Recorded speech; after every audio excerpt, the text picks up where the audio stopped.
On to DRJ's webinar series. I am Bob Arnold, President here at Disaster Cover Journal. Today's sponsor is First OnSite, and the topic is Stop the Clock on Business Interruption. Before we get started today, I want to review a couple housekeeping items. Today's session is being recorded. This recording will be shared with everyone via an automated email tomorrow.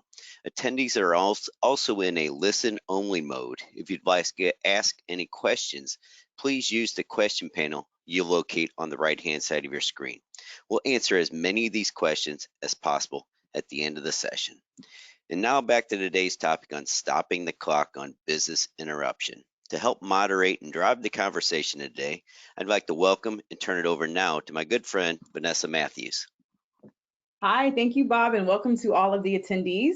My name is Vanessa Vaughn Matthews. I'm the founder and chief resilience officer of Asfalis Advisors. I spent the past 15 years in business continuity and crisis management across multiple industries. And today I'm looking forward to not only being your host, but also being a part of today's conversation. So my first question for you, where would our world be if there were not entrepreneurs? If we didn't have founders, if we didn't have CEOs, operators, or if we didn't have facility managers? One thing I love about business is that business enables us to have a mutual exchange of value in the marketplace. So everyday people like you and I can get what we need and get what we want. What I also love is that business helps to drive our local, state, national, and global economies. And sometimes, unfortunately, the world that we live in, there's natural disasters, man-made disasters, disruptions, and crises that impact our businesses and destroy the facilities that we operate out of every single day to make it all happen. And when this happens, I think back to business leaders who spend a lifetime building a company in a community, and in minutes, their worlds can shatter. So today, our goal is to ensure that we have a conversation with you all about what you and your business can do to strengthen your business continuity management strategy and ensure that it goes all the way through the appropriate process to include the claim submission process, which we've seen is sometimes left out of our strategy. And in our discussion today, we'll be talking about the left of boom, the right of boom, and the center of boom. And I've got three amazing colleagues that are going to help us to facilitate this from First OnSite Restoration. I'll first introduce them and then ask for them to share their bios with you so you have a bit more perspective on who they are. Our first panelist today is Jeff Magoon. He's the Senior Vice President of Sales Development and Integration. Joe Polifico, the Vice President of Global Risk and Safety, and Billy Short, the Executive Vice President of Client Solutions. I'll start with Jeff, then Joe, and then Billy, if you all can introduce yourselves. Sure. Thanks, Vanessa. Appreciate it. So, yep, I'm Jeff Magoon, SVP of Sales Development and Integration for here at First OnSite. I'm fortunate to say that I have a rich legacy of risk management, a rich legacy in the risk management industry, where I'm the third generation in a line of great family members, as well as many mentors over the years who have passed down their wisdom to me. I've worked in the restoration, risk management, insurance industry since 1996. That's kind of dating myself, but my experience includes working with startup companies all the way to a global multi-billion-dollar company, where I would help their teams understand their risk exposures and then help plan their recovery strategies. I'm always looking at opportunities to leverage technology, which is a big topic in our industry today, to improve the way that all of our customers implement or execute on their recovery plans when an event happens. It doesn't matter if it's a big, area-wide event or if it's just a small event. My current focus, my main focus, I should say, here at First OnSite is helping our team deliver on the promise of being the only partner our clients will ever need. Vanessa, I'm Joe Polifico. I'm the Vice President of Global Risk and Safety for First OnSite. Been with the company for about 2.5 years. Prior to that, I've been on the other side of the business in construction. So I've got 28 years of experience in risk and safety programming for contractors across the U.S., everything from heavy civil contracting all the way up through vertical commercial construction, multi-unit housing, et cetera. So I'm very happy to be part of this panel and very happy to be part of the First OnSite team that is trying to change the narrative on how restoration contractors are perceived in the marketplace and the value that they bring. Thank you for having me. That's me. Vanessa, thanks. Billy Short, EVP Client Solutions, long title for, dealt with, every event since 2000. Hurricanes, wildfires, floods, anything throughout North America and the Caribbean. Really specialize in large commercial work, complex work. Anything that falls outside of a day-to-day branch operation would fall into my group. And, excited to be here. Look forward to, who's asking the questions, and it's a great topic. So thank you. Awesome. Well, thank you. So I know for the attendees, we can't see you and we can't see you on chat, but we are here with you. So I have a pile of questions that I'll be asking, but to Bob Arnold's point, please share with us whatever questions you have, and we'd be happy to pull from those as well. So we're going to go ahead and get started. I'm going to send my first question over to Jeff. Can you help us simplify, what does it mean when we say left of boom, right of boom, and center of boom?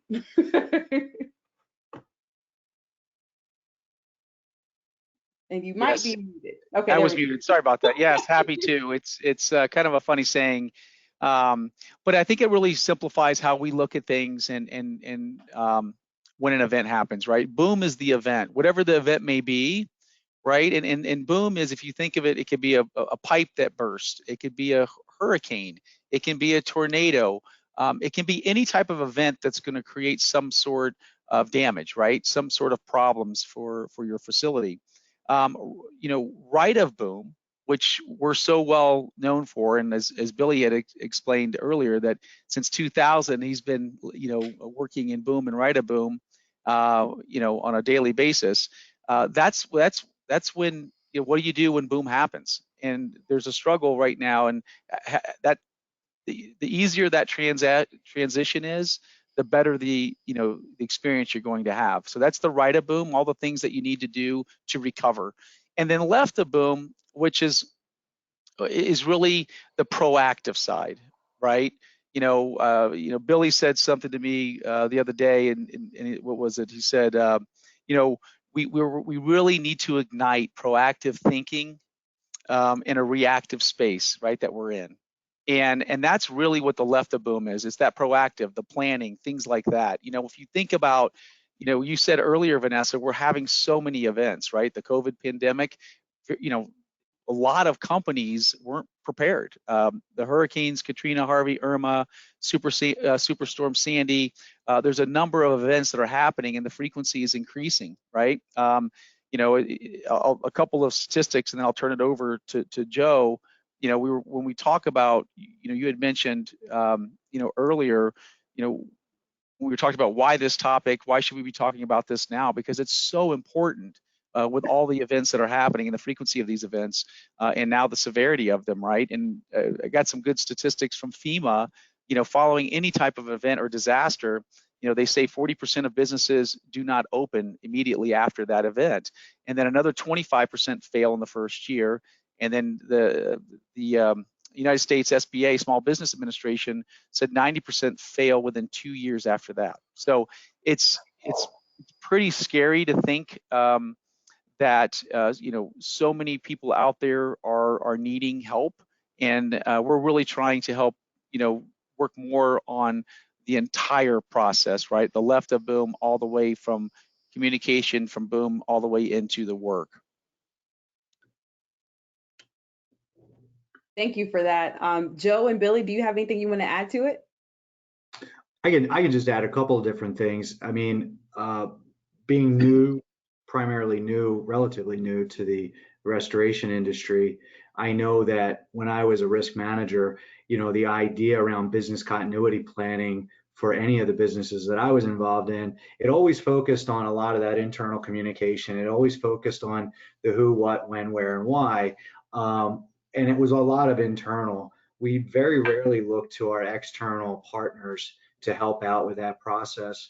And it's becoming very evident to me in just talking to my other colleagues in risk management that they're starting to branch out. They're starting to look at other third parties that could be an integral part in that disaster recovery process to help them with their disaster recovery plans, and that left of boom space. And the other thing that I think that I've realized over the course of my career is those business continuity plans, they usually stop, when the business is back up and technically running. But then there's a whole other piece of that, because it's not done. You still have claim submission, you still have insurance carriers that you have to deal with. There's a lot of other things that have to happen along the way. And a lot of that can start to get in the way if it's not set up properly, left of boom. If it's not set up properly, that right of boom space that we're talking about gets drawn out, and that's where business interruption really comes into play. So you might be able to get back up and somewhat running, but there are still aspects of your business that aren't there yet.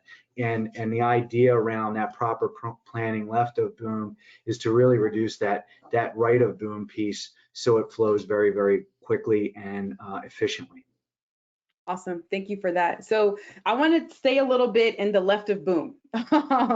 And Billy, since you do a lot of work with client solutions, when you meet your customers, what are some things that you're seeing that they're doing well on the left of boom? And what are some of the opportunities that you're seeing that they can use to enhance that left of boom process? Yeah, I think, clients do a lot of good things before, left of boom, but it's really how you prepare.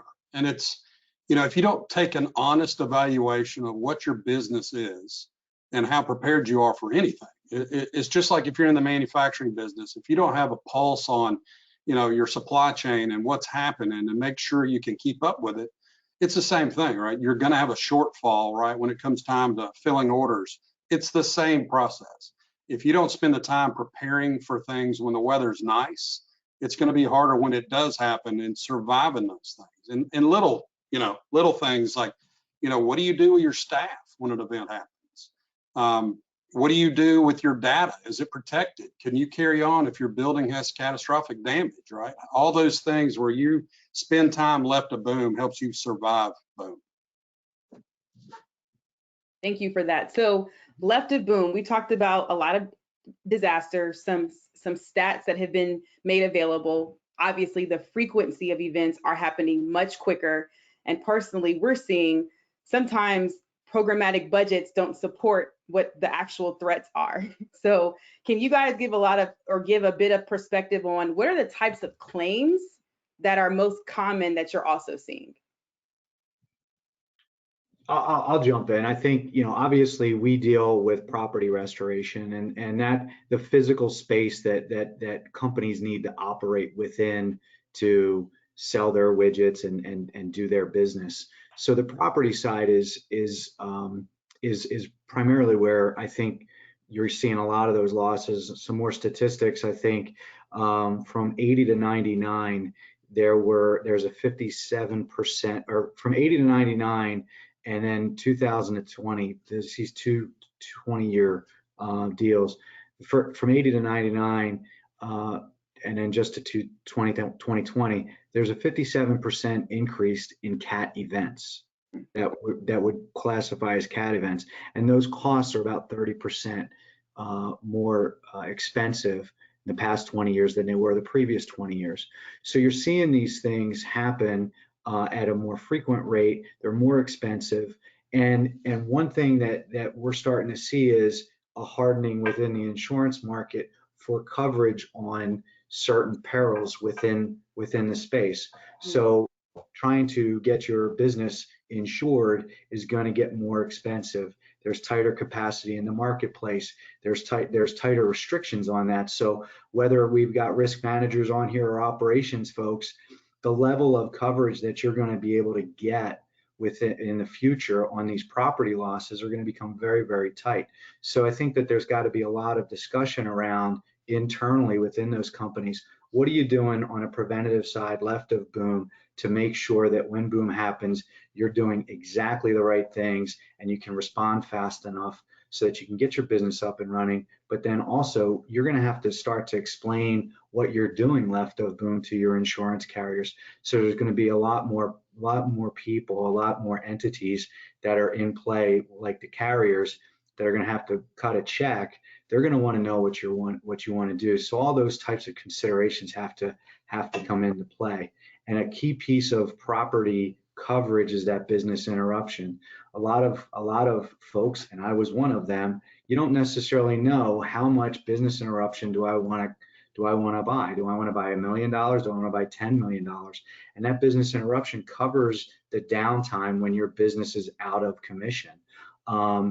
Trying to put a good end game and a beginning game to that really is going to be a big deal. And I think that the conversation when we're talking about disaster planning and recovery, those types of issues need to be addressed and thought about in that planning piece. It's not just about internal comms. It's not just about, the plan to get things back up and running, but you've got to understand that business interruption piece, and hence the stop the clock on the business interruption, because the shorter the time period of that business interruption, the better off the companies are going to be and the less those losses are going to be overall. Awesome. If I could add to that, Vanessa, I'll be brief, but a really good example, Billy, to add to what Joe was saying, and Billy was talking about, he mentioned supply chain, right? Mm-hmm. About a manufacturer, use that as an example. It's funny because, just to kind of build upon what, Joe was saying and bringing the team together, right? And I think it was 2010 in Chicago, there was a supply chain manufacturer that they provided 70% of the widgets for a bigger manufacturer. And they had 4 buildings. It was a small local Chicagoland, manufacturing, family owned. And they had this renewal contract that was coming up in 2010. And in part of that, the document said they had to have a business continuity plan in place to be compliant with the manufacturer. So the owner reached out and, to help, review their current plan and help with the testing or in the implementation of it. And, they had a plan in place, but it was very, very old. The buildings were at least 60 years old. And this is common. This is, this happens because they're so busy doing what they do. But we're able to bring all the, the key influencers together, a Billy, the loss control from the carrier, internal risk manager, facility managers, right? And we're working together and collaborating in a meeting. Originally they were just focused on like fire was the big event. And I think that they were so worried about, and we addressed, the plan, really got the plan to address it, but they missed one little piece that was pretty obvious that we all kind of noticed once we started talking about it, was the weather, bad weather, a weight of ice and snow on a 50-year-old metal building, 50-year-old roof on a metal building, right? So as part of the new plan, they implemented snow mitigation removal program, and they implemented it in a very inexpensive application. But what was really cool is they took it to the next level, and they extended this snow mitigation all the way to helping their employees, because it's manufacturing, right? So wouldn't December of this is 2010, and then December of 2012, I'm pretty sure that's when it was. It may not have been December, but Chicago had a major blizzard. I know Billy remembers this. I mean, it shut down. What is that? The main road on the lake there, Lakeshore Boulevard, and cars were abandoned and all that stuff. Well, ironically, worried about the manufacturing building, they put something in place. They upgraded it, but they didn't do the storage building where they had their materials, which actually the roof was crushed. But what's so great is the plan, when the plan was tested, they implemented it immediately. There was minimal damage, but because they had that plan in place, and all the parties executed on it, their BI exposure was reduced so much, they only missed 24 hours of production. Now think about that. And they were doing 70% of the widgets that manufacturer needed. So that's a great example to me that I experienced, that we experienced, in the supply chain, of manufacturing, that made a huge difference and helped them be compliant with their contract, which was awesome. And Vanessa, let me jump in there. I think that the key to that was you've got external third parties that aren't necessarily in the business taking a look at their current situation. So there's a lot of resources out there that the folks that are on this webinar should be thinking about to come in and take a look at their program or take a look at their facilities. And there are things, because you're there every day, you might not see it, right? You may just get blinders on and you don't see it. Having those third parties come in and say, hey, what about this? Or have you thought about that? I think makes a really big impact on some of this disaster recovery programming that has to be done left to boom. Yep.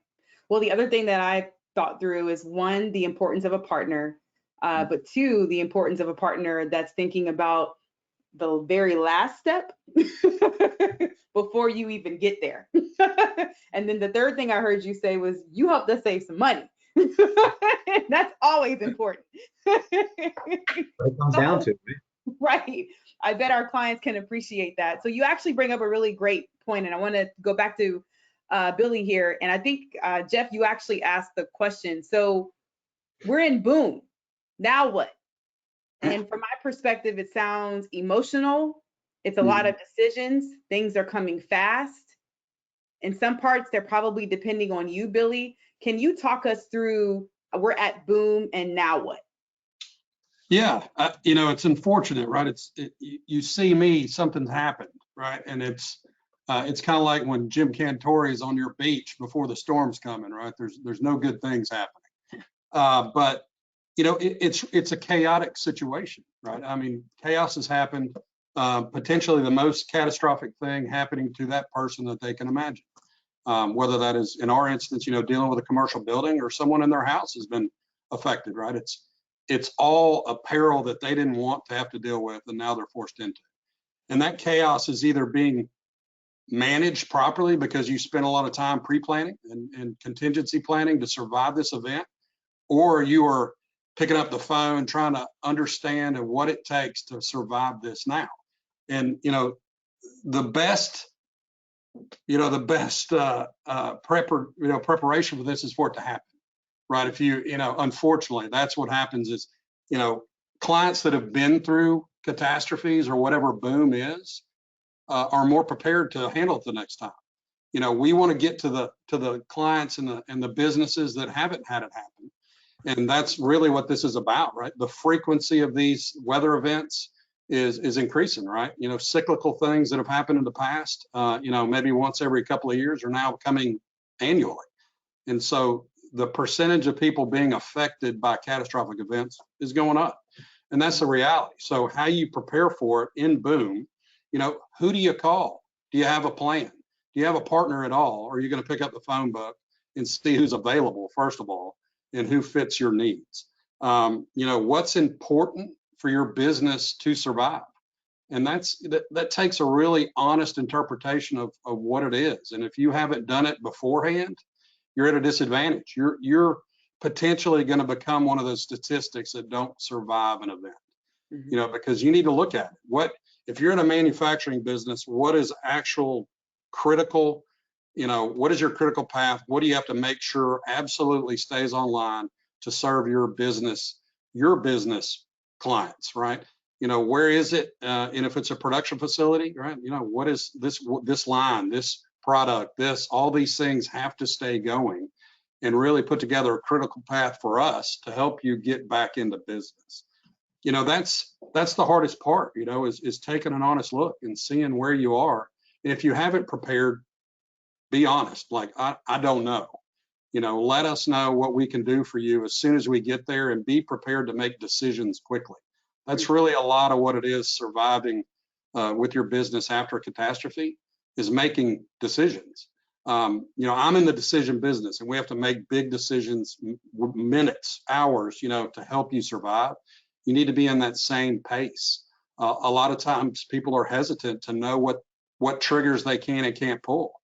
If they don't understand their insurance coverage, they get hesitant on, well, I know we need to do this, but I don't know. Let me talk to my adjuster.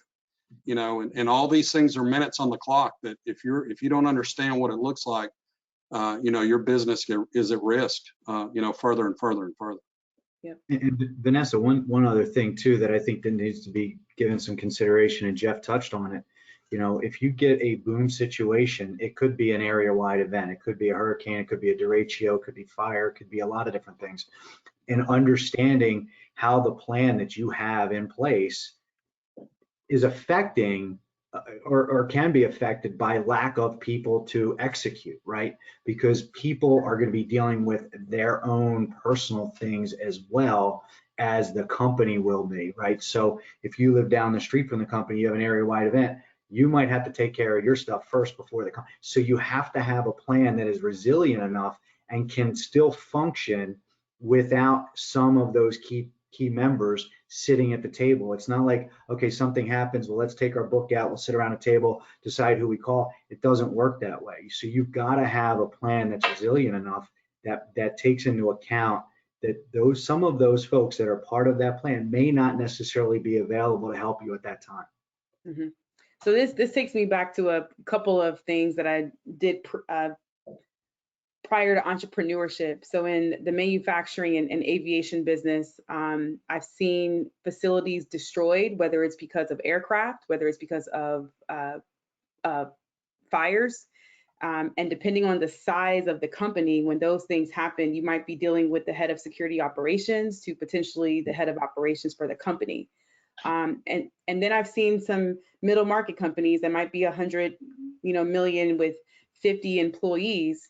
And if it's their facility, you might have the owner or the founder of the company. So for those of you who are in the audience, if you're a person like me who's like, okay, well, how do I fit into this equation? Billy, Jeff, and Joe, who are the types of people, or what are the types of roles that you're typically working with in this process? You know, typically me, I'll go first.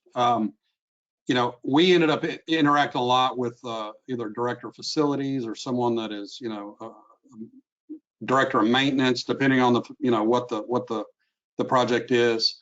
Sometimes risk management. You know, just any of those people, whoever charged or tasked with making sure that they can make the decisions on behalf of the organization.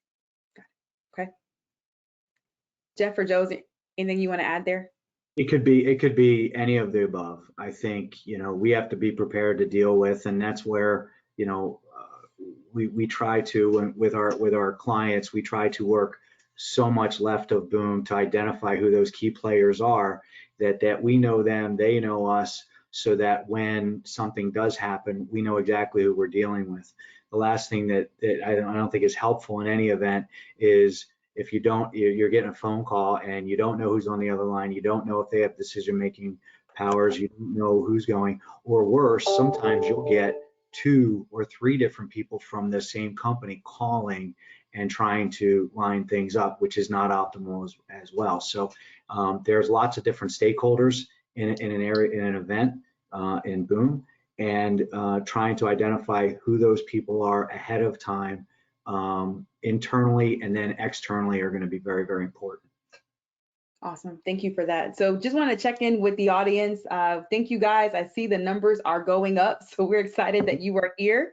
I want to remind you, we want to hear your questions. So if you guys can drop questions into the bank, we would definitely appreciate it. Or if you have a story that you might be able to share. We believe that we do business with people, and at the end of the day, it's people that matter, and your stories could, you know, really help to shed some perspective for our colleagues that are on the call. So what I'd like to do is transition to the right of boom, because what I've learned about Jeff, Joe, and Billy that we do in our profession is sometimes we spend so much time planning, we don't spend time on the right side. So I want to give the appropriate amount of time for us to talk about the right of boom. And my first question, I'll go to you, Jeff, and if you want to punt to someone else too, but how is technology helping you to better support your clients on the right of boom? That's a really good question.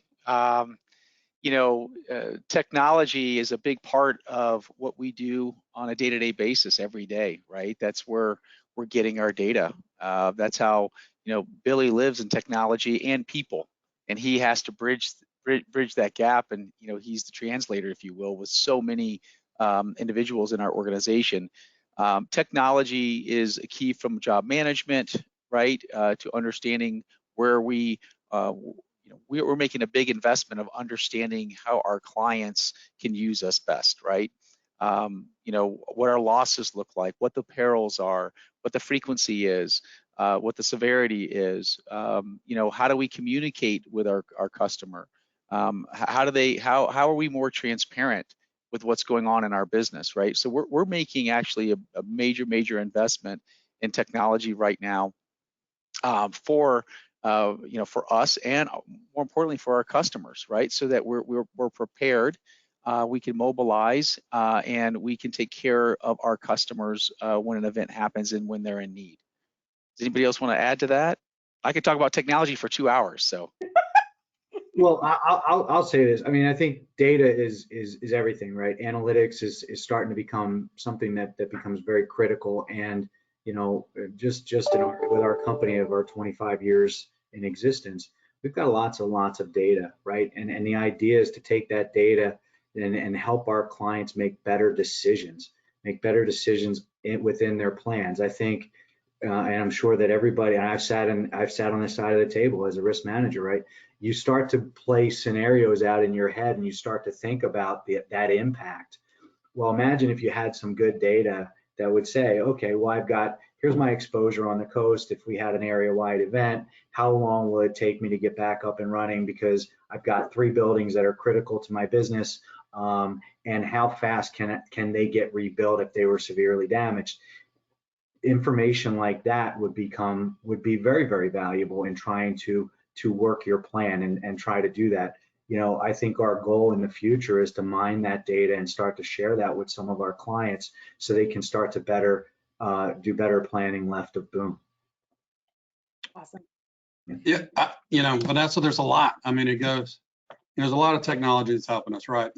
On the left side, monitoring tools, forecasting tools that, Joe and Jeff are talking about. And then on the right side, Jeff talked about it, that kind of transparency of data, real-time information to our clients. If it's portals where we can give them access to their claims to see what's going on, where we are on a critical path to ensure that it's staying aligned with what it takes and what conversations we've had, to make sure we're really focusing on what's important, just that real-time data. And it's come a long way, right? We used to handwrite things, and it was a lot of manual, and now everything's digital, and it can go so much quicker, that we're sharing that data and everybody understands where that loss is at what time. Yep. So I have to admit that you guys gave me a newfound perspective on what the last mile means. So I come from the transportation world. You either make it, move it, buy it, or sell it. And then there's people who get it from the ports to your front door. And typically those are trucks. But in spending time with you all, I've learned a different perspective of what the last mile means in your business. And so I'm going to pick on Joe. Can you share with our listeners here, what does that mean? What does the last mile mean in your business? So I think the last mile, if you think about it, and Vanessa, you're going back to my analogy, I think that if you think about a loss or a claim, whatever you want to call it, it's like a marathon, right? There's the beginning part, which I think a lot of people focus on, that left of boom. Okay, let's be prepared. Let's do this stuff. Let's get all this stuff in line. Then you have boom, you implement the plan.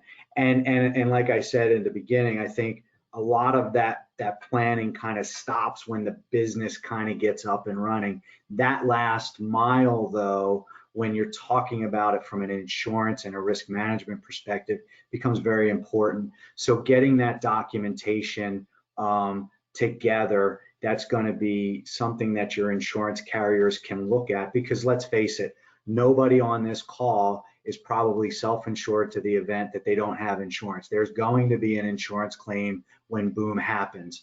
And the idea is, don't lose perspective during the course of boom. You're still going to have to submit that claim. There's still got to be documentation around that claim to your carrier so that you can get reimbursed for the monies that you spent during boom and getting your company back up and running. And I think that a lot of the plans miss that. And I know that for a fact, because when I was doing our business continuity planning, the idea around documentation is it's probably minimal in the plan. And it comes to light at the end after everything gets back up and running. You start to take all this information that you've gathered and you start to put together an insurance claim. You know, carriers are going to get very, very specific, and they've got resources to get very specific down to pennies and dimes on a large claim. You have to be prepared with your documentation for that last mile to then get reimbursed for all the money that you spent to get back up and running that you're rightfully owed. And I think that's very, very important and something that needs to be considered when you're putting these plans in place. Do not forget about that documentation piece. Do not forget about making sure that you've got all the right time cards, that you've got all the right invoices, that you've got all the backup documentation that you need to make it an effective claim. And that's the last mile. Awesome. Jeff, anything to add from you? I got a couple questions. It's boring. It's boring, Vanessa. I know it's insurance, but it is.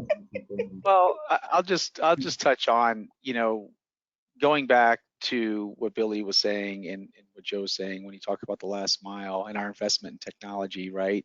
You know, if you think about, there's a really good argument that every company should be a technology company, right? Mm-hmm. And if you know, think about where we're going, the future, and if we keep that in mind, we become a technology company that provides those restoration services. It's going to really help our customers, like Bill said, the transparency of the data in order to get through the last mile. And that's what you want in a partner. And so that's why we make the investments that we do with technology and our people as well, right? And the training and the investments that we make in our people. So that's all I would add to it. Got it. Awesome. Well, I appreciate that. So there's a couple of thoughts that you guys have made me consider. So if I have my business continuity or crisis management hat on, a couple of things that I'm thinking about are who are the people within my organization that maybe I might need to have more communication or coordination or integration with, so that our plan is holistic, and we're thinking through the entire process, not just where I think my part ends and where my colleague part begins. And so I'd love to see if there's any questions or comments that the audience might have on how you guys might be thinking through or approaching that.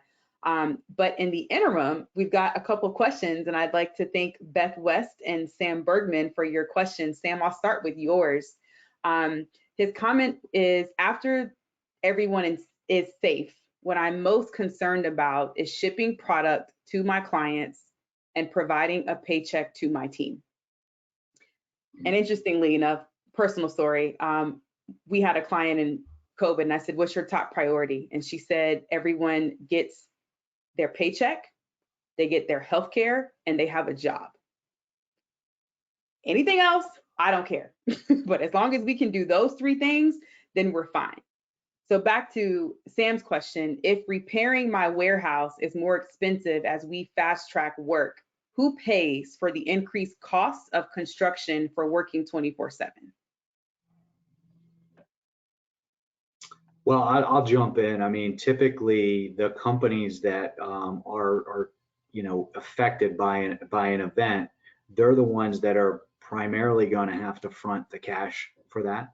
That's obviously going to be something that needs to be paid as it kind of happens. You might get a little bit of relief with some payment terms on your vendors on the back end, but traditionally, the way the insurance carriers are going to work, and it all depends on the carriers and types of policies that you have. You might be able to submit pieces of the claim as it occurs and get money reimbursed for that. And as far as but typically that's done at the end, right? These claims can kind of take 3 to 12 months to kind of finalize.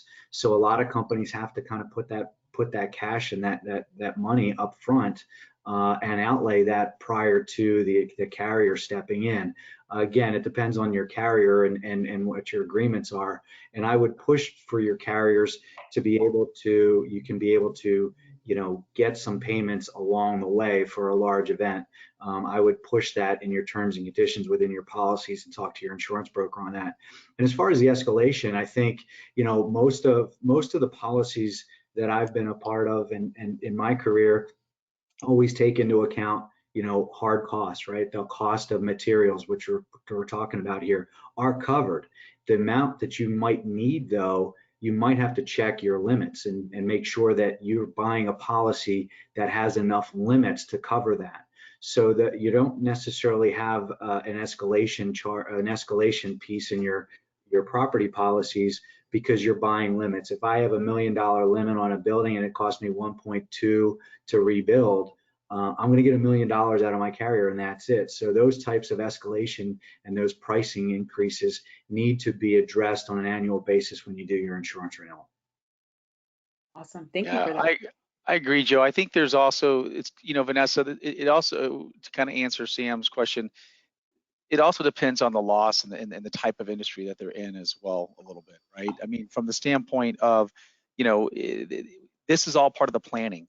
This is why we encourage, the outside folks to get together, the broker, the loss control person, us, restoration partner, maybe even bringing in the insurance adjuster, property manager, facility manager, even maintenance, right, et cetera, because there's a lot of the time there is a very strong argument, and I've been involved with this many times, where it's worth paying the insurance company's worth paying the extra money to work around the clock, because the business interruption risk is that so much greater, right? And like you said, we need to get those people back to work, right? There's other triggers in the policy that, like extra expense, that can create a temporary facility that the business can continue to do their work and still drive revenue, right? So it just depends on the loss, but there is a very good argument, in just about any loss, on why we should be working around the clock, incurring more costs to mitigate that business interruption exposure. Awesome. Thank you for that. So Yeah. Another question from Virginia Taylor. Her question is, how could businesses plan better, could have planned better on the left of boom? Good job using our terms here. How could businesses have planned better on the left of boom during the polar vortex in Texas? And I will open that up to my colleagues and see which one of you guys want to take that. Well, it's tough, predicting a polar vortex instead of Texas, right? So that's a hard one. Unless you mean technology didn't help with that? Yeah, unless you're really tuned into weather forecasting somehow. But it's just preparation. Knowing how to survive it, right? It's the same thing we've been talking. If you close the loop with all your internal team, your external team that's part of it, your restoration provider, your broker, your insurance company, all those components, so that you save time when it does happen, and we start mitigating your loss. Do you know what your coverages look like? There's some, you in the state of Texas particularly, you have a lot of overhead sprinkler systems that, when that happened, you had a lot of losses that were not, minimalized whatsoever. You had water coming from above, and it's pretty catastrophic. But really, those same things that can you forecast a polar vortex in Texas? I couldn't, but it's, just those same components, knowing what contingency planning, what you've done beforehand to make sure your team's ready, what's your critical path, all those same things that survive that.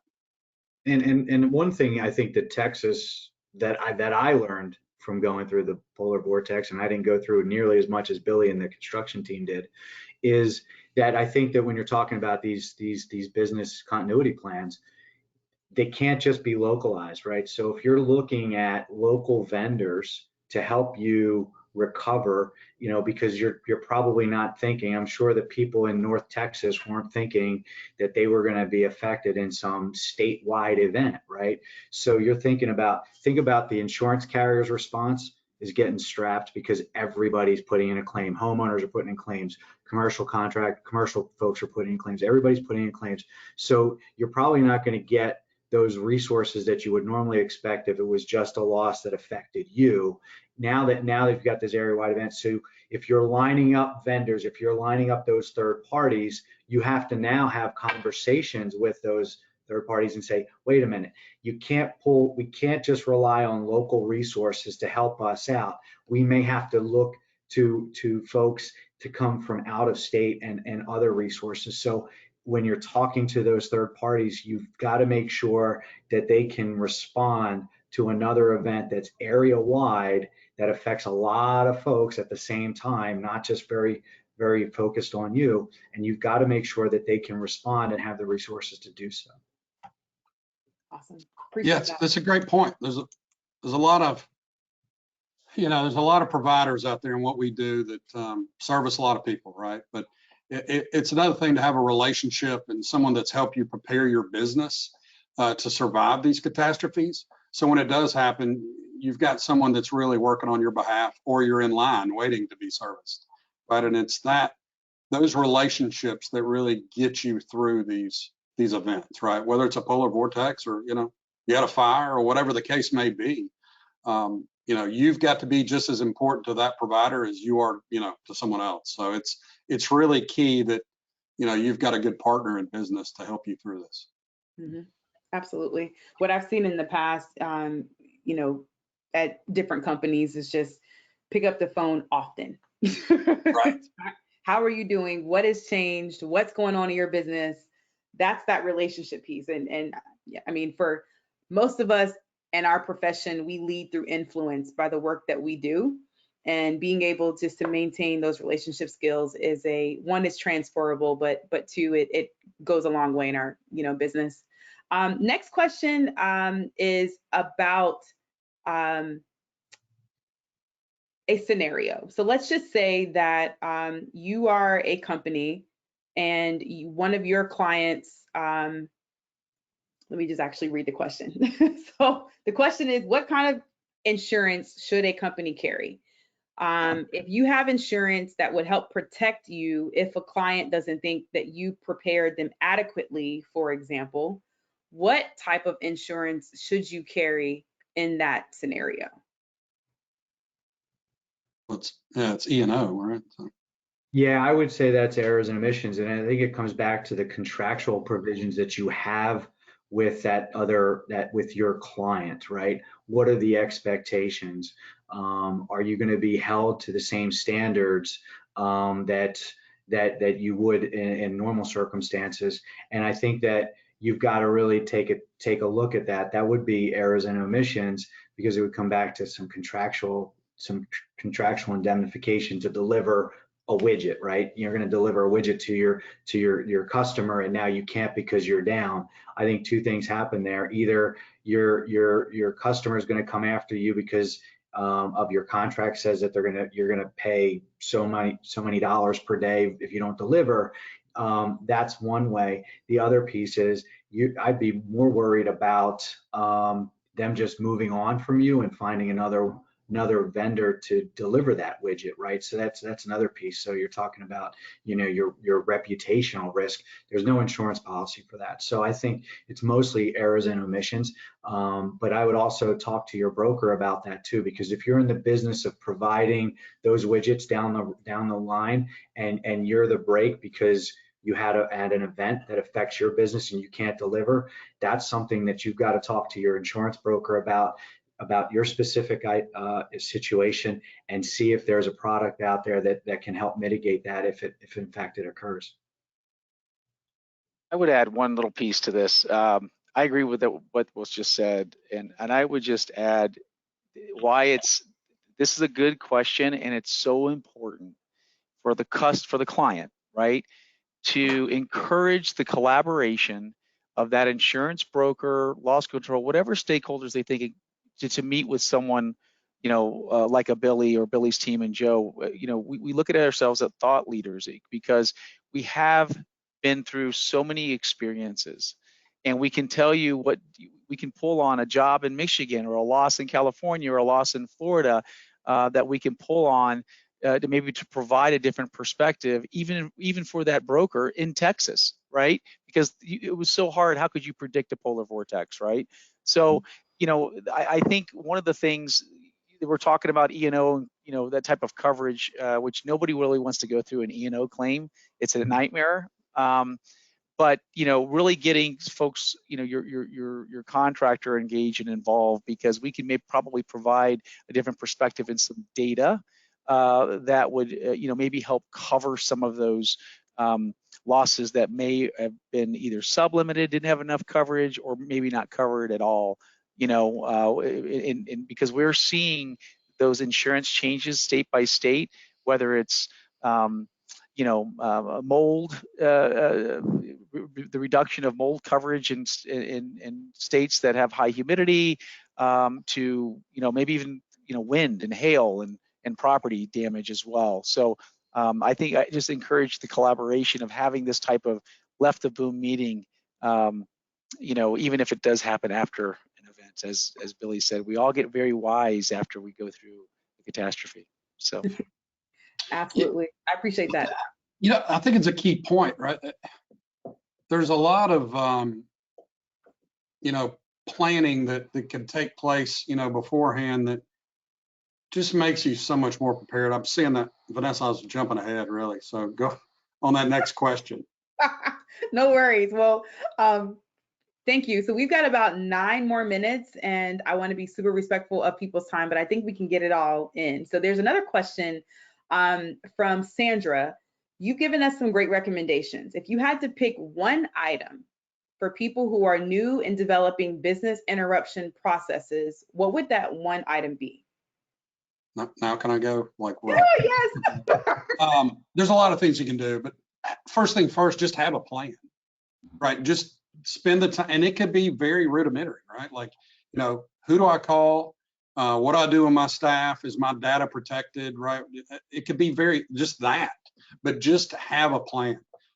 Spend the time to really understand and look at your business and what your really weak points are, and just know them, own them, right? And have a solution for what, if something happened, how do I survive it? Just make a plan. That is the biggest step you could possibly take, not being surprised and being the company that's looking in the phone book after it happens.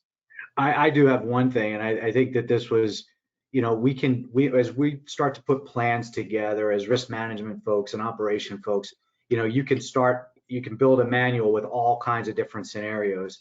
And I recently was at a conference, because they are starting to have them now in person, which is great, where one of the executives for Disney was presenting on business continuity, and I have it pulled up.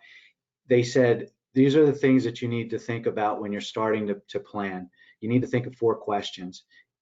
If I lose my workplace, what will happen? If I lose my technology, what will happen? If I lose my people, what will happen?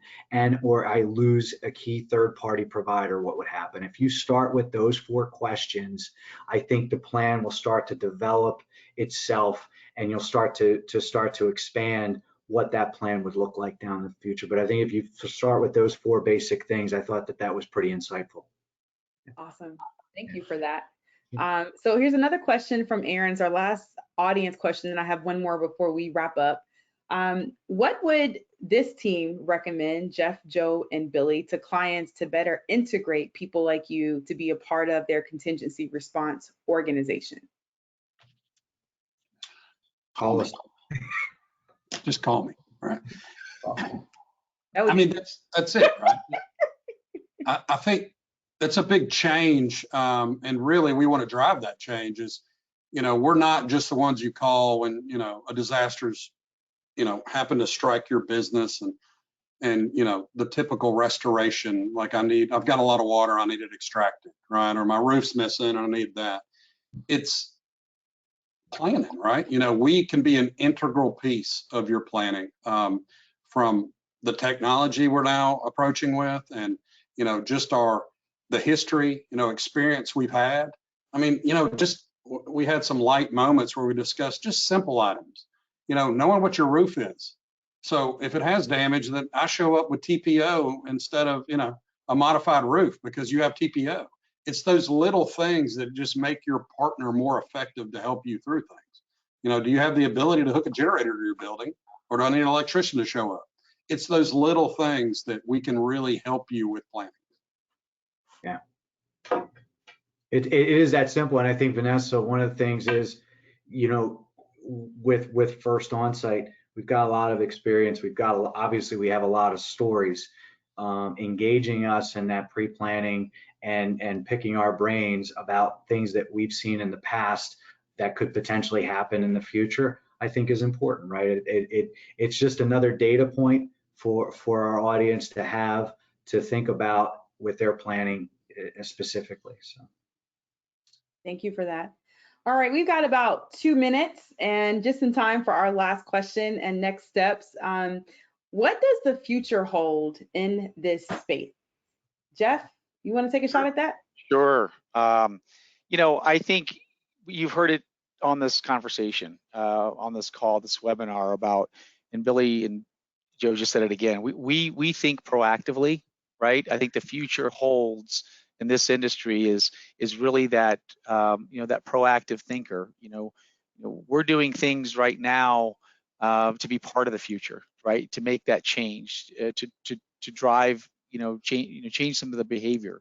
We're working with some of our North America clients and implementing some loss control and communication best practices, which if you think about that, that's the opposite of what we do, right? We're really getting over to the left side, left of boom. And, we're installing, what we call, if some of you may not have heard of this, the Internet of Things, IoT devices, so that we can monitor our clients' buildings, things like, water use, water, leak detection, fire, temperature, air quality, motion, movement, security, right, to minimize their losses or even stop a loss, before it happens. I think this is really truly the future of, left of boom, if you will, and we're already testing it through our partnerships with some of our clients, and we're all involved in that. And I think, I said it a little bit earlier, really transitioning to be a technology company that offers restoration services and really trying to be the only partner that our customer needs. So. Awesome. Well said. Well, thank you for that. What I'd like to say is first, thank you all for attending. It's been a pleasure hosting you and not seeing you. Virtual jokes. Jeff, Joe, and Billy, it's been a pleasure to learn a lot from you over the past few weeks, but also just what you guys have shared today has been very valuable. For those of you who are on, First OnSite has come bearing gifts. So if you can scan the orange QR code here, you'll be left with some templates and a checklist and tools and information that you can use based upon today's conversation. Bob Arnold dropped a link for you there. He also provided a link to the second QR code. I have a gift for you as well, based on the conversations we've been having today around technology and its importance from a global planning perspective. I have a podcast episode that I'd love to share with you there as well. You can find the link in the chat to both of those QR codes, or just simply take your phone and scan that QR code and you'll get access exactly to that link. With that, I'm going to turn it over to Bob Arnold to conclude today's webinar. Wonderful. Thanks, everyone. And sorry for the challenges on the screen sharing there. I had my question panel blocking everything and was creating some havoc. So sorry about the back and forth on the screen share. So thanks again, everyone, for your attendance here today. We hope you gather some great information from the excellent conversation we had today. I'd like to personally thank Vanessa, Jeff, Joe, and Billy for their time here today, as well as First OnSite for sponsoring today's webinar. We will be emailing everyone a link to the recording. You may view that recording as frequently as you wish or share it with your peers. If you have any additional questions, please contact Disaster Recovery Journal. Thank you again, and this now ends today's webinar. Thanks, everyone. Bye now. Thanks.